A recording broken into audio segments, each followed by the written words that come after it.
So, Janine, I really wanted to kick off with this question around all the years of experience that you've had in corporate, in your own business, and the work that you're doing now with women in business. When it comes to truly being brilliant, when it comes to stepping into being the women, the business owners that we can be, what are the themes that you see that hold us back from really making that difference? That's such a great question, Vanessa. It always amazes me the number of women that I meet that have such a passion for the work that they are doing. And then there's something that stops them. And, the reason I do my work is because, to be honest, I was getting so fed up and so angry with so many women that were living on a shoestring, that weren't making enough money to live the life that they wanted to live, that essentially were building businesses, starting with a dream, but they were becoming shackles around their ankles or negatively impacting their lifestyle. And I was like, what's going on here? And so I did start a whole process of going through a whole heap of research and interviewing people and trying to really codify what was going on. And I think in simple terms, there's two critical things that happen that essentially fuel the third. The first thing that gets in the way is fatigue. We're absolutely exhausted. We burn ourselves out, but it's not just the exhaustion fatigue, the fatigue as a result of being busy, doing a whole heap of stuff, which so many of us talk about.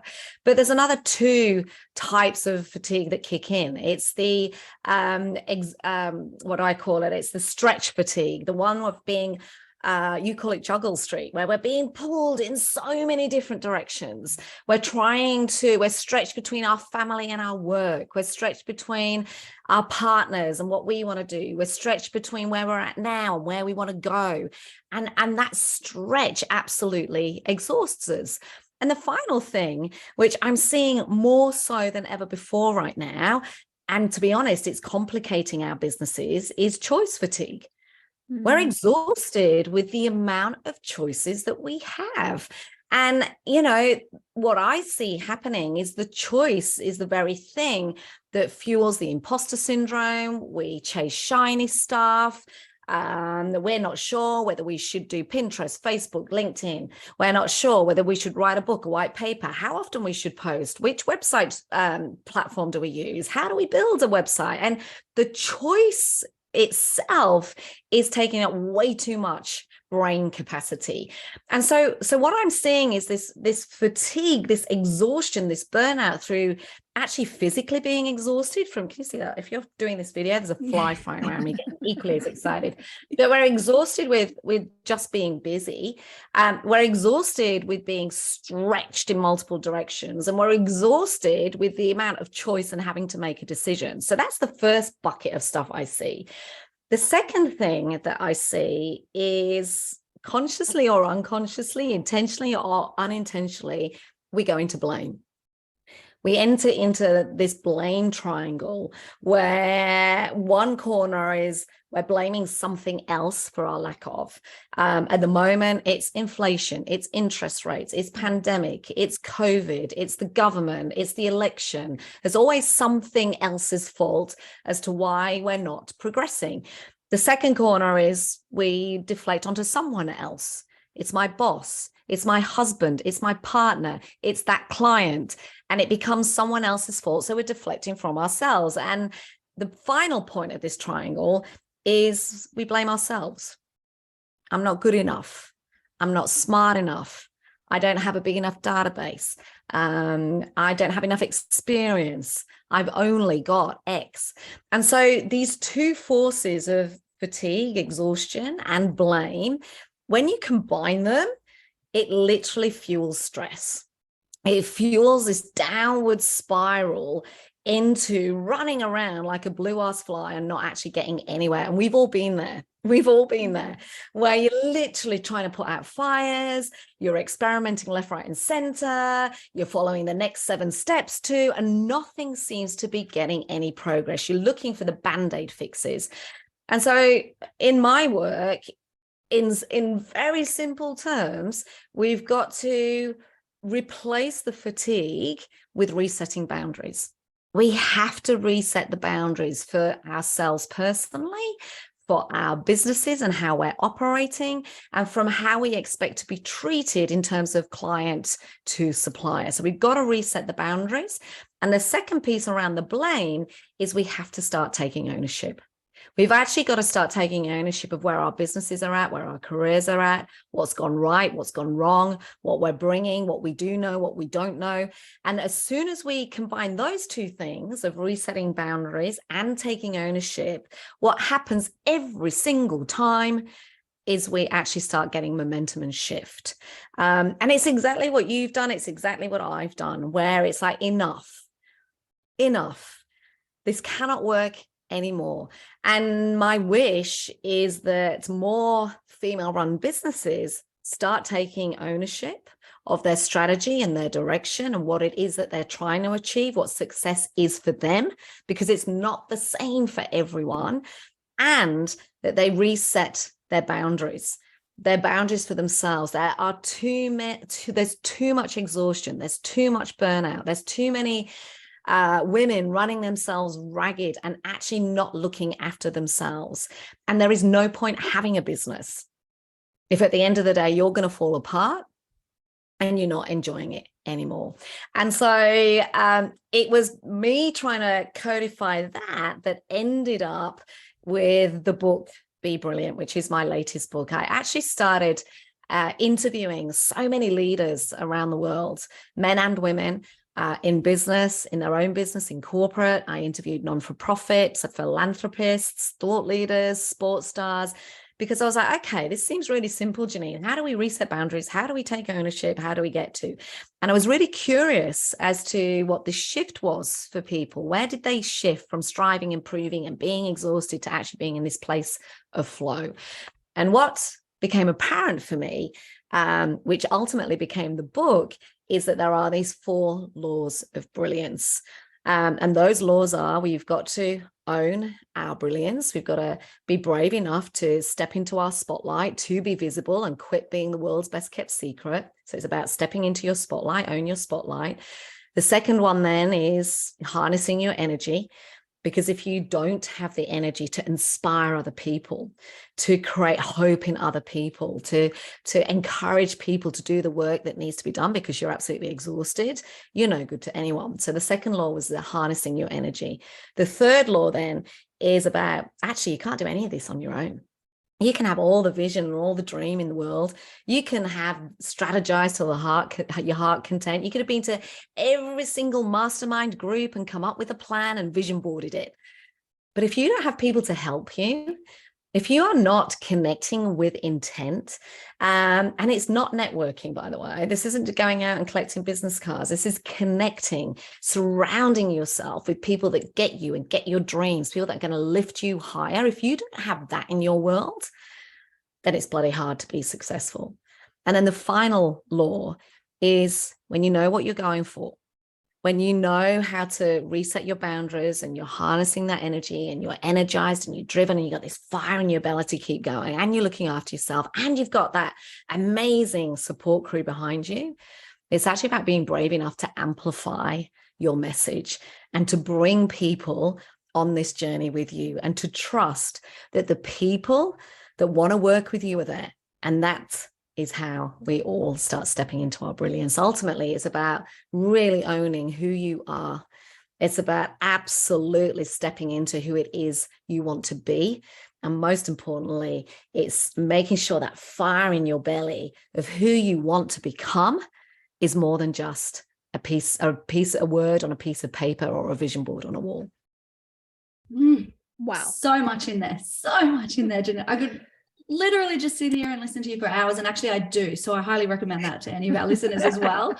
We are big fans, of course, of yours and your books, and highly recommend Be Brilliant to anybody out there that resonates with this message. And also It's Who You Know is another really great book, because there's so much that I want to share around this. You've inspired so many little nuggets, and we talk a lot about breaking cycles, even the networking piece, the connection. It's revisiting and re-looking at how we've been taught to do things or how we've thought we should.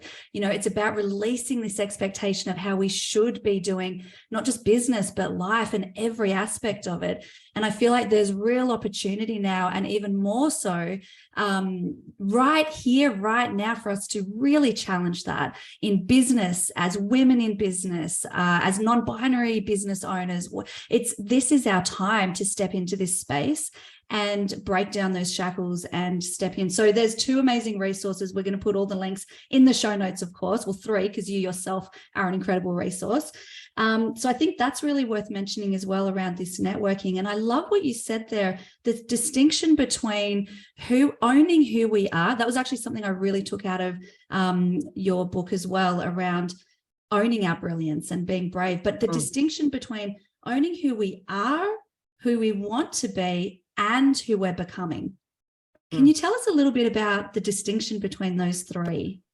Oh, absolutely. I mean, if I think it back to who I am, and it's an exercise I do with people, where I think as anyone running any business and pursuing their dream, first of all, hats off to you. It's not an easy choice to make. We think it is, but actually it's really hard pursuing your dream and building your own business.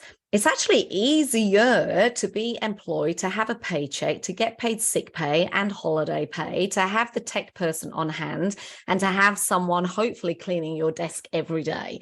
It's really hard to create something out of nothing, which all of your listeners are doing. They're creating something out of nothing. What all of you are creating has not existed before, because if it did, you'd be an employee, right? So first of all, hats off. The second thing, though, to just point out here is that we get so carried away with chasing the next sale, chasing the next thing, creating the next thing, that we actually forget about who we actually are, about where we've actually come from.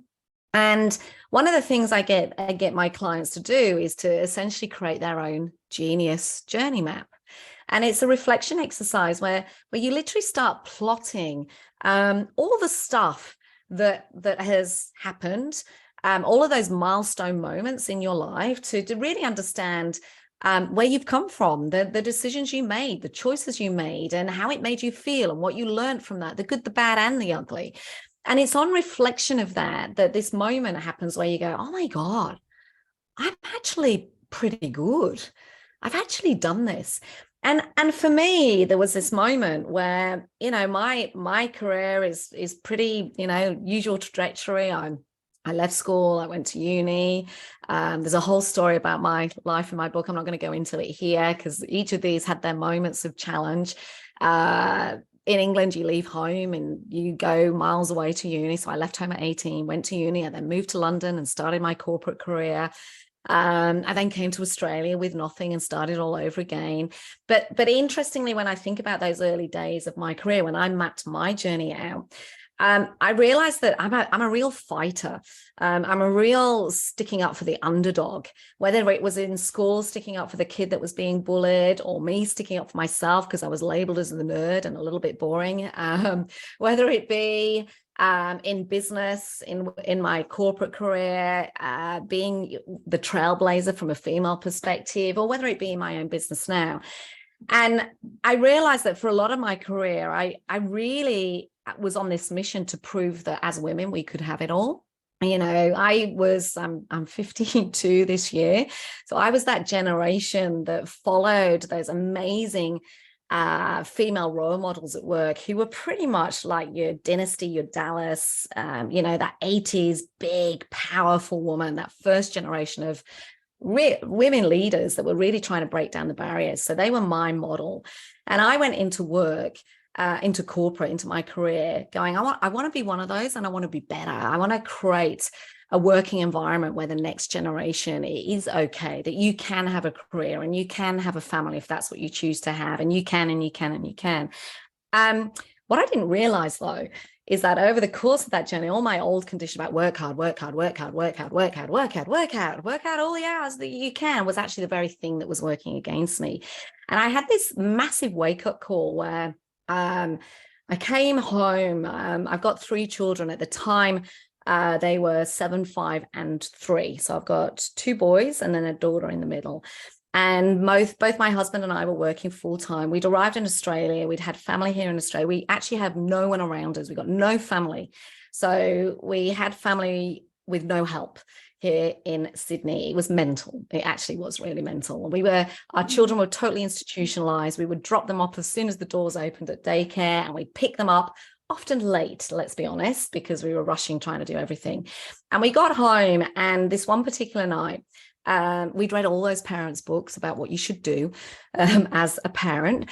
Put your phone away, show some interest, gratitude. So Jason and I were going, how was your day? What did you have for lunch? Who did you play with today? What are you grateful for today? And my daughter at the time, Taya, she was 5, and she looked at me and she went, Mummy, why are you so busy?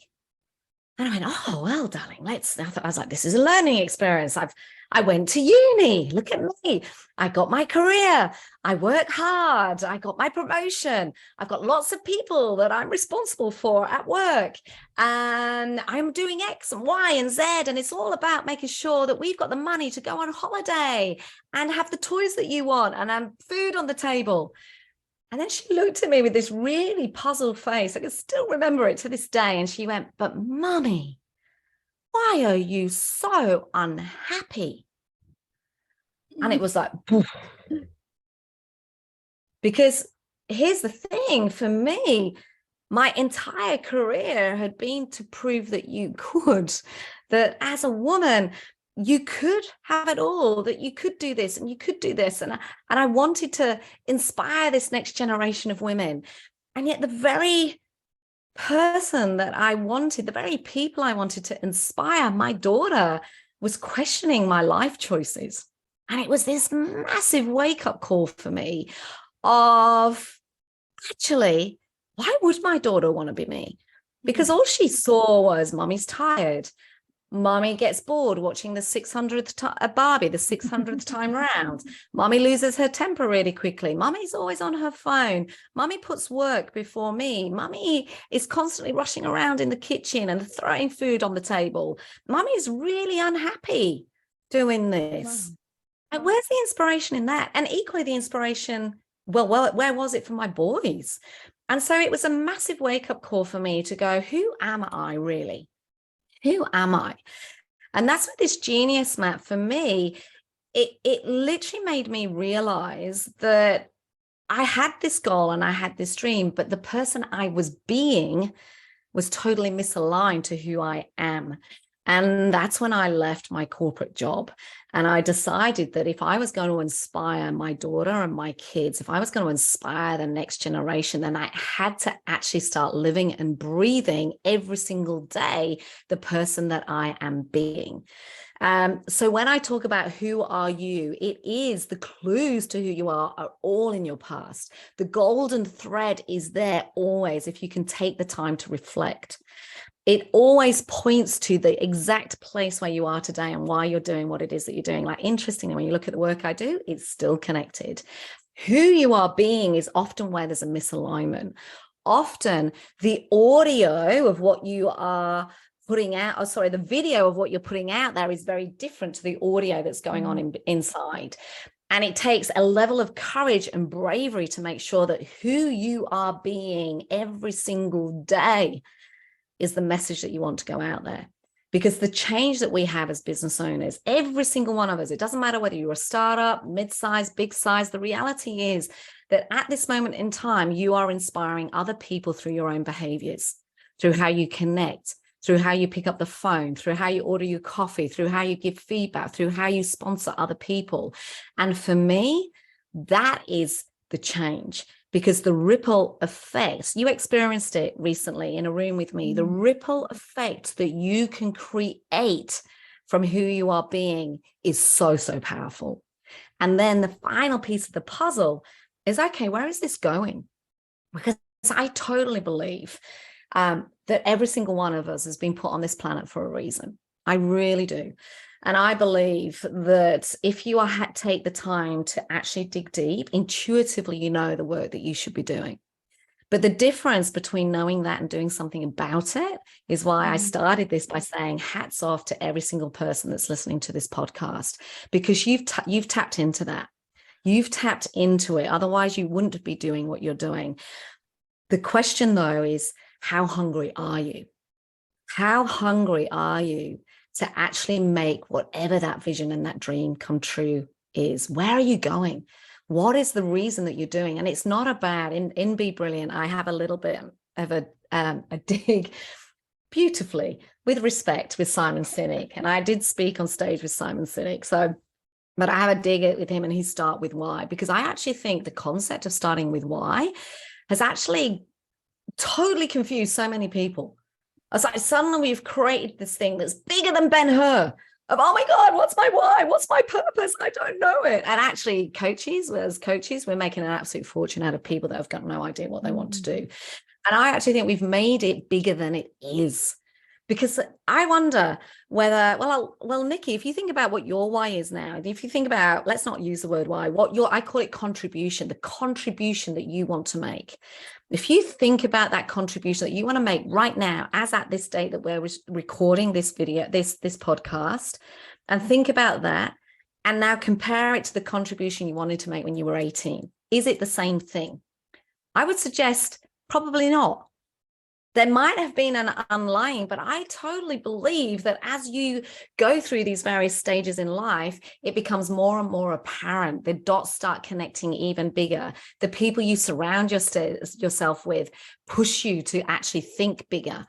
And therefore, we've just got to take it in stages. For me, I think in now, next, later. What's my contribution now? What is my purpose right now? What am I doing now? And then what's next? Interesting. Oh, and later, that could be cool, as opposed to, oh my God, what's my big why? And everything I'm doing should be going to why. And I think for me, it's an easy thing, because essentially every single day I am very aware of where I've come from. I'm very aware of who I am, foibles and all. I'm very aware of who I am being, and I am intentionally being every single day. And I'm also very intentional about where I'm going now. The stuff that I'm doing now that serves the people I work with, where I'm doing the work that I love in the way that I want to do it. Wow. That is just, again, I'm repeating what Nikki said earlier, but there is so much gold in what you just spoke about. And I resonated so much with so much of what you talked about. I had my own daughter moment of, my God, my boundaries are terrible and I need to do something about it. And, this is now 8th year of business, new business. It's constantly rechecking in around that whole, am I actually creating what I want? Not just what I think I can. How's this contributing to my life? How's it contributing to others' lives? And I love all of the seeds that you have dropped us around how to navigate through that, and really finding the opportunity to do those. It's quite reflective. We were in a room with you not long ago, and we got that opportunity to map out our past and talking about the big life decisions and the big business decisions and the things that we've done. And from my perspective, what that taught me was actually how courageous I really am for the big choices I've made in life. And I forget that at times. So I fall into everything that you talked about at the beginning. I think it's natural that we do. It's human behavior, right? But being able to identify that and then move through that is where you've got to have the courage, where you've got to take that responsibility. But what I love about what you do, Janine, and I'm curious about is your ability to bring together amazing women who are not just experiencing this or experience this on different levels of the journey, and yet there's this common bond between the women that you connect together. So I'm curious, what and I'm there's so many ways I could ask questions here, but if you were to say perhaps a few of the traits that you notice in the women that really are there to support you, to champion you, to be the best you can be. Because once you take that personal responsibility and choose to move forward with that, it's hard. It is. So what is the theme? What are we looking for when we're looking for support from other women? Yeah, it's so interesting, isn't it? Because I think, so I have been called a master of building community and tribe. And in fact, It's Who You Know came from my mentor challenging me to codify how I do it. And it's one of those things that I can't even really codify, because I have a curiosity about human beings. I always see more in other people than they see in themselves. Like, I have this innate ability to just spot people that I know can go further. And I have the courage to bring them together, not necessarily always over engineering how it's going to work. And that comes with the bravery piece around creating the space to unlock brilliance, creating the space for people to start really challenging themselves. And I guess that's what I see my role as being, because every single person I work with is way more capable than anything they ever think is possible. But what gets in the way, I think women get in the way of themselves, to be honest. You know, I've got a 20-odd year working in fashion retail. I used to be the group marketing director of Oroton and Ralph Lauren. And fashion is an interesting industry, let me tell you. There's a lot of interesting stuff goes on in the fashion industry. And then for the last 12 years, I've pretty much been building tribes and building communities, all going into organizations and essentially helping build leadership teams. So I'm very much about, embedded in me is this connection piece. But what gets in the way every single time is ourselves, is women or whoever, whatever the tribe is. If I can talk from a female space, I think ladder kickers, I call them, these amazing women that we look up to, that inspire us, that are breaking boundaries. Unfortunately, and I don't think there's as many as when I started work, but they still exist. I see it. These amazing women that get to positions of influence and they encourage other women so far. But when we start nibbling at their toes, they kick us back down, because essentially they're protecting their own backyard. And I see it everywhere. And when I see it in my community, I stamp it out. You don't know it, but I stamp it out, because my curiosity is always, this is never about the action. It's about what's really going on for them. So why is it that they feel that they've got to protect their own backyard? But it happens. The second thing that gets in the way is, I call them, well, all of us, judging. We judge. I don't know why. I'm sure there's a science behind it. I'd love to one day do a PhD into why women judge each other, but we do. And I think as soon as we can start, the sooner we can recognize that we've jumped to conclusions about another human being, the sooner we can move past it. You know, I'm imagining there's people listening now that are going, oh no, that's not me. I don't judge. You do. You know, you judge in the supermarket aisle, the person walking towards you, they're too skinny, they're too fat, they're too fair, they've dyed their hair, they must have had some Botox. Oh my gosh, look at those shoes. They must have a hot husband. We judge the single people. We judge the gays, the blacks, the whites, the Chinese. We judge the people that are not like us, that don't speak like us, that don't have our level of wealth, that didn't go to the same school as us, that don't drive the car. We judge Victoria Beckham on the front cover of a magazine because surely she has so much health and she's married to so-and-so. We judge, right? All of us do. And I think the sooner we can just have a little giggle at ourselves and go, oh my God, I've just done it again, and correct ourselves, that is where we could create the space for ourselves to grow and others to grow too. And I don't know why. I think we've almost been conditioned. Again, it's a self-protection thing. But in this world that we are in right now, the only way that we are going to be able to navigate change, the only way that we are going to solve the problems that we're facing right now, the only way that we are truly going to create an environment of true inclusivity and diversity is we've got to actually correct ourselves. We've actually got to be brave enough to reflect and to go, oh my goodness, Where did that come from? Can you please educate me on this? And I think right now we're too scared to be honest. I'll give you an example of this. I took myself off to Harvard a couple of years ago, and I was in a room with 20 odd leaders from 60 different countries, all over the world, right? And we were doing this work on the voices in our heads. And this amazing guy, I interviewed him on my podcast. He's in his Stories in Be Brilliant. A guy called Ron Harvey stood up in this lecture theatre in the middle of Harvard and started sharing his story. And essentially he was a veteran of the Gulf War, or one of the wars anyway, American war veteran. And he'd come back from war and he had been redeployed to go out into middle America to do some recruitment. Now, Ray is a Black African-American man, and he went into middle America and he knocked on this lady's door, and this lady opened the door and said to him, "You can talk to my son, but you are never coming into my house."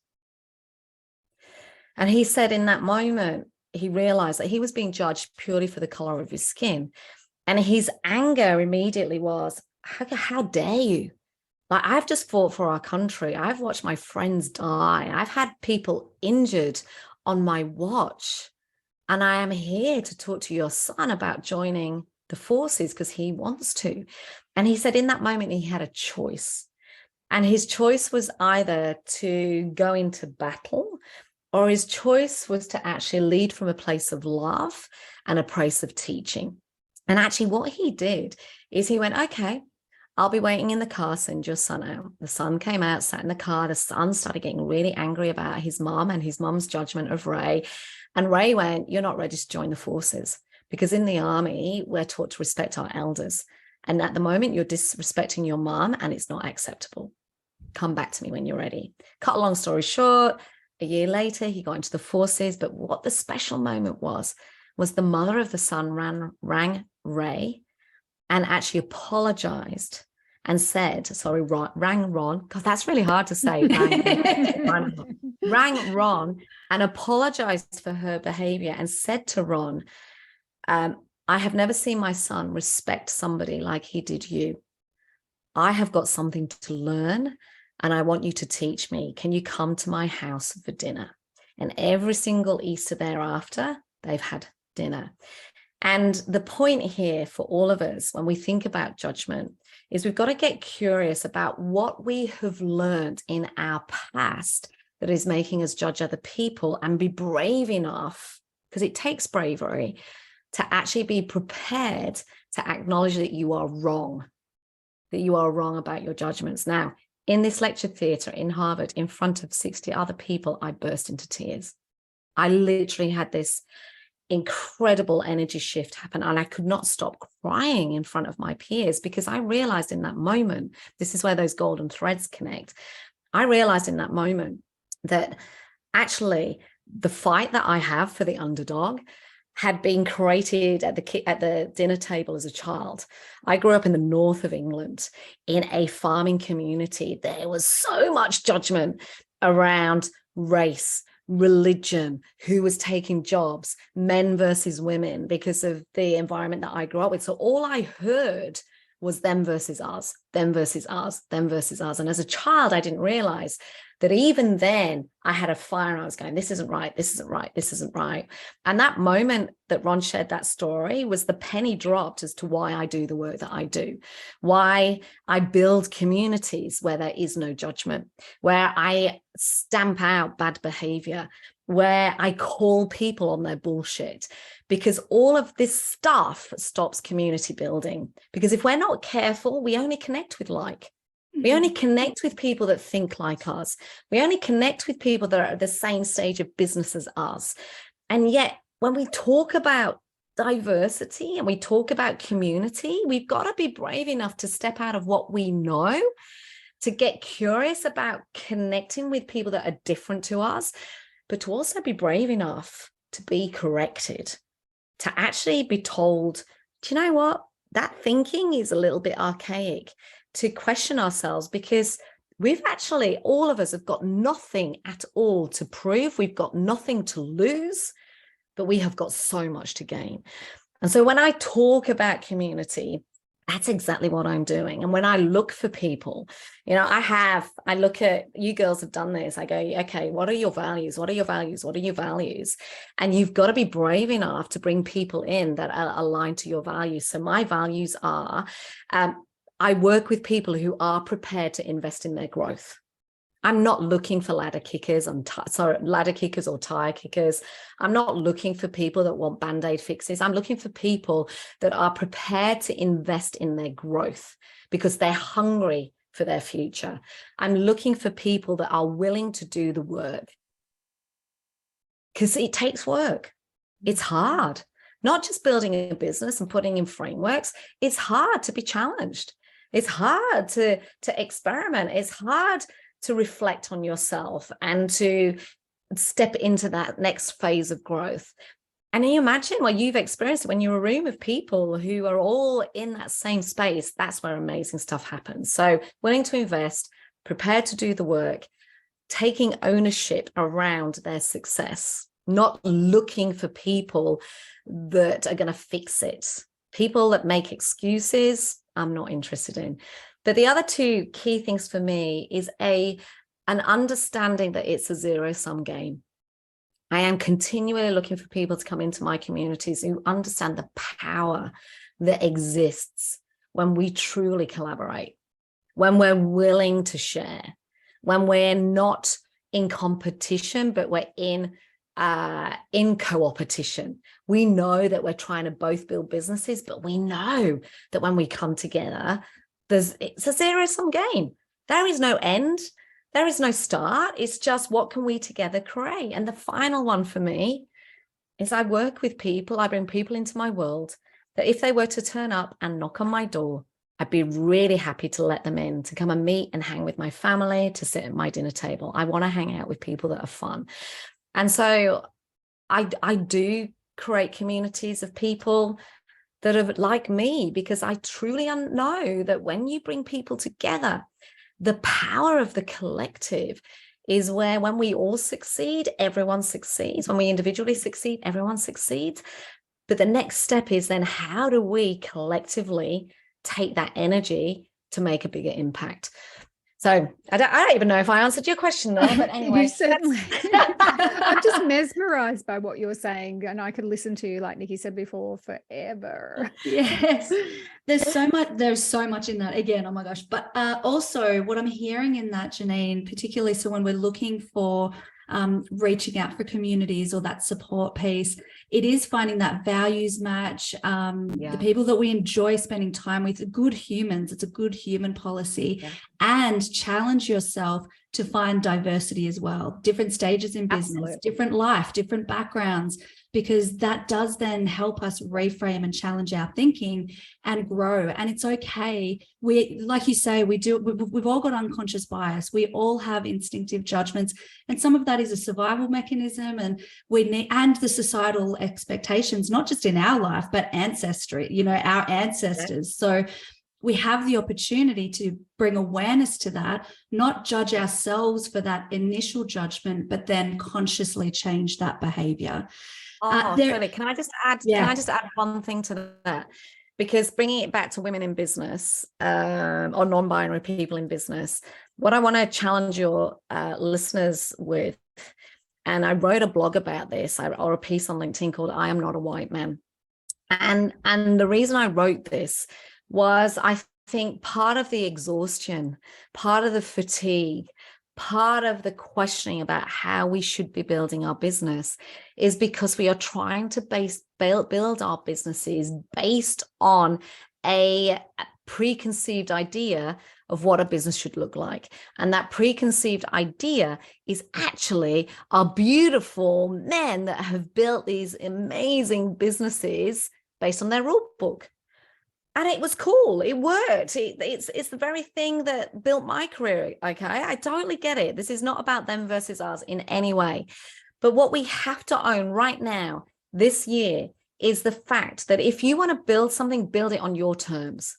You don't have to follow the rules that were put in place 20, 30, 40, 50 years ago. You do not have to work. Who says you have to work 365 days a year? Who says you have to work Monday to Friday? Who says you have to start work at 8:30 and finish at 5? That's an old rule book. That's part of this programming. And it's about all of us to build a business on your terms, to have success on your terms, build it on your terms. We've built a 7-figure business. I am the primary breadwinner of my family. And I work 3 days a week in delivery, and I take as much holiday as I can. And my clients know that. My corporate clients know that. Who said, by the way, I'm now getting on a rant. You can hear this. Great. Go. Even down to how much we charge. Who says? Who sets the rate? Who says how much you are worth? You do. You set your price points. And I reckon, and you can probably attest to this, both of you, is that every single client that comes into my world, the first thing I say is double your price. And every single time there's pushback. I can't. My market won't pay. It's absolute BS. The market will pay what you tell it to pay. And here's the thing. If you don't value your worth, the market won't value that worth at all. And it all comes back to this preconditioned programming. And I reckon far better to work half the time and make double the revenue. And who says we can't build businesses? And this links back to this community piece as well, because it's the social proof that, see to believe. And this is happening. This is reality. This is a new way of working, a modern way of working, because there's so much that is left over even from, and we recorded a podcast on defining what hard work is, has come from the Industrial Revolution that is not serving us here today. So permission granted, everybody. You heard it here today from the words of Janine Garner. What a legend. And they're Put your prices up. Sorry? Put your prices up. The Put quickest way to make a bit more profit. Go out and get a copy of Be Brilliant. And I've just got a couple of things, because I also feel like I love reading books that are written by modern day women, business women that have success and have results, because there was a time where it was impossible to find. Again, it's not dissing men. There's many amazing men out there, but it was really hard to even find business books or any kind of resources and learning that wasn't written by a middle-aged white man. I'm not a white man. Now, again, there's really great resources. It's not about that, but it's about having more diversity and actually looking for the people that have achieved the results. It absolutely is possible.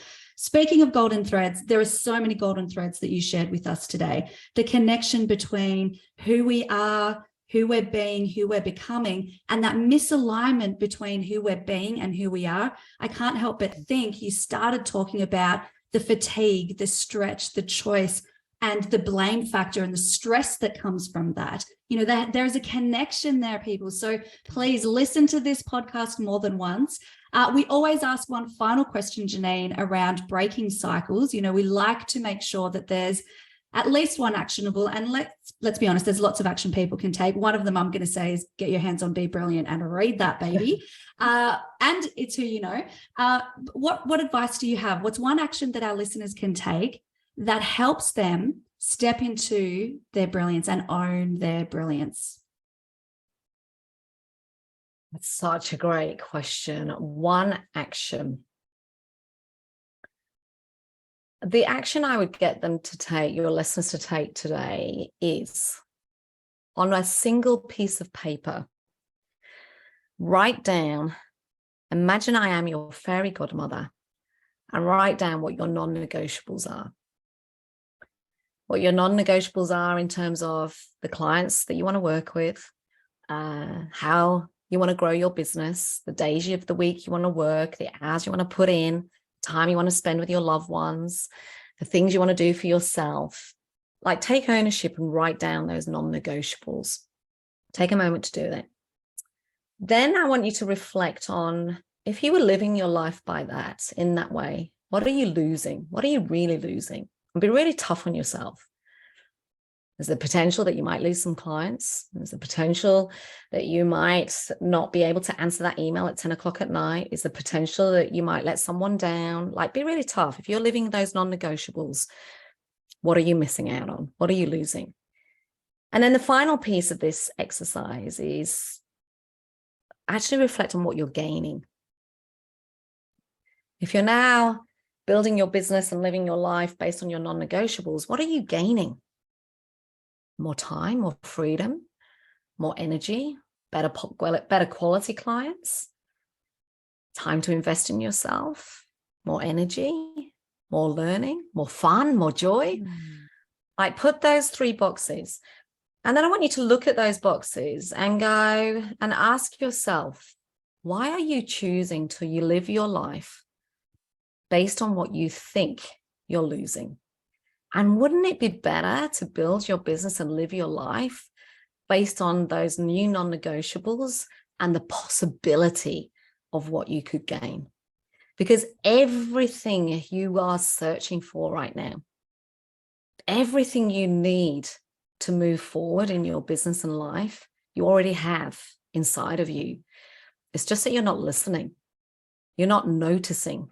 You're not watching what is going on. And everything that you are looking for in terms of how is already around you. If you just open your ears and listen a little bit harder, if you open your eyes and just spot it, and if you open up your mind to opportunity. And I've built my business in that way, as opposed to searching, as opposed to trying to find, actually reconnecting. And when you do that, you will build the business of your dreams. When you do that, you will attract the right people into your world. And when you do that, you will actually build the business that you want to build, doing the work that you love, working with the clients that bring you joy, and actually working in the way that you love. And at the end of the day, we're only on this planet for such a short time. Surely that is how we want to spend our days, versus being exhausted, stressed out, in blame, negative. Wow, so powerful. And I want to go away and do that activity as well. There's just so much that I have learned from you over the time, Janine, and continue to learn around really having that ability to believe that it's all within us. So I trust that everybody who has listened to this will want to listen to it at least once more to pull out some of the golden threads that you have coming through. So for those who want to find out more or be in your world, what's the best way to be in your world? I'm really active. I'm a bit of a LinkedIn person. So jump on over to LinkedIn and find me, and don't just connect with me. Make sure you say hi and where you've come from, because I'm all about connection. And the other way, obviously, is janinegarner.com.au. What I will give you to stick in the notes, for any of you that are starting to question what's my next step, because I think that is part of the challenge when we're running our businesses. There's so much choice. Is I've got a little assessment that people can do. So I'll flick you that to put in the notes. And what it will do is just give you where to focus. So yeah, that's the best way. Just make sure you say hi and let me know what you think of Be Brilliant and Unleashing Brilliance, my podcast. And I look forward to connecting.